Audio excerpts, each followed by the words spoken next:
Alors bonjour à tous. Après avoir installé Simple Manager dans une première vidéo, je vous propose maintenant de le configurer. Alors vous verrez que c'est assez rapide parce que la configuration est faite de manière automatisée dans le script d'installation. Alors un petit aparté dans un premier temps, pour ceux qui veulent installer Simple Manager de manière plus sécurisée.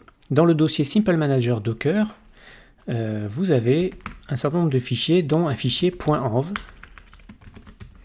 qui contient quelques paramètres. Donc vous avez ici l'email de l'administrateur qui vous est demandé quand le script d'installation est lancé. Vous avez le mot de passe root de MySQL que vous pouvez éventuellement changer. Et puis éventuellement un nom de domaine à spécifier si vous voulez que votre application soit disponible, soit accessible depuis l'extérieur. Donc ça, il faut le faire avant le script SMA install qu'on a exécuté lors de la première vidéo. Donc ça, c'est juste un petit aparté. Maintenant, on va voir comment configurer Simple Manager. Donc pour le configurer, on va aller voir dans les sources de Simple Manager. Ici, dans le dossier ETC, vous avez en fait un emplacement pour les fichiers de configuration. Alors ce fichier de configuration, il est expliqué ici. Alors toute la section DB ici, vous verrez qu'elle est gérée automatiquement par Docker, donc on n'aura pas à la toucher. La section Redis aussi. Ce qu'on aura à toucher et qui me paraît important, c'est simplement en fait le host ici de notre SMTP.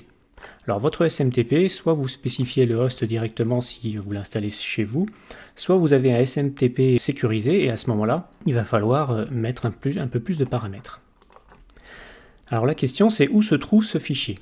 Alors ce fichier en fait il est dans un volume Docker et par défaut les volumes Docker se trouvent dans var lib Docker. Alors pour y accéder, il faut qu'on soit root.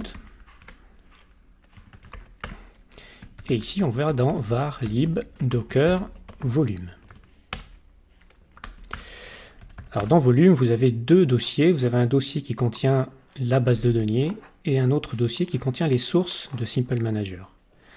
Alors, le fait que vous ayez les sources ici, ça vous permet éventuellement de toucher aux sources, éventuellement de contribuer. Et on reconnaît ici, à la racine ici de nos sources, le dossier ETC qui contient nos fichiers de configuration. On va dans ce dossier. Ici, on a un YAML, un acl.yaml qui contient les emails des administrateurs. Et ensuite, on a application.php, donc c'est ce fichier-là qui nous intéresse. Donc dans ce application.php, on reconnaît la configuration qu'on avait dans le readme.md et dans la section mail ici on peut spécifier éventuellement notre SMTP et ce SMTP, alors il faut bien respecter la syntaxe des tableaux PHP sinon ça ne va pas fonctionner. On met ici notre host et ici vous mettez éventuellement le SMTP de votre FAI.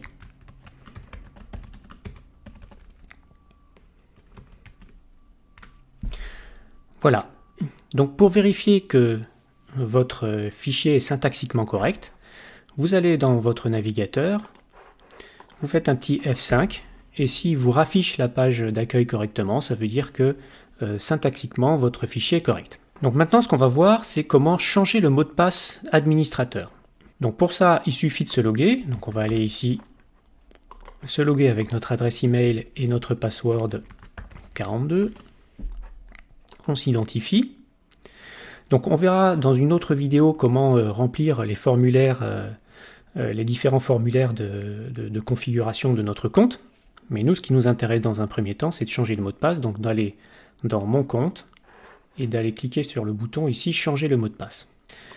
Donc je change mon mot de passe, ici je mets mon ancien mot de passe qui est password 42 et je peux mettre éventuellement un nouveau mot de passe pour le mettre à jour. Alors je me suis trompé, ah non je me suis pas trompé, il veut des chiffres. Voilà, donc j'ai mis à jour mon mot de passe administrateur, maintenant je peux éventuellement personnaliser mon compte.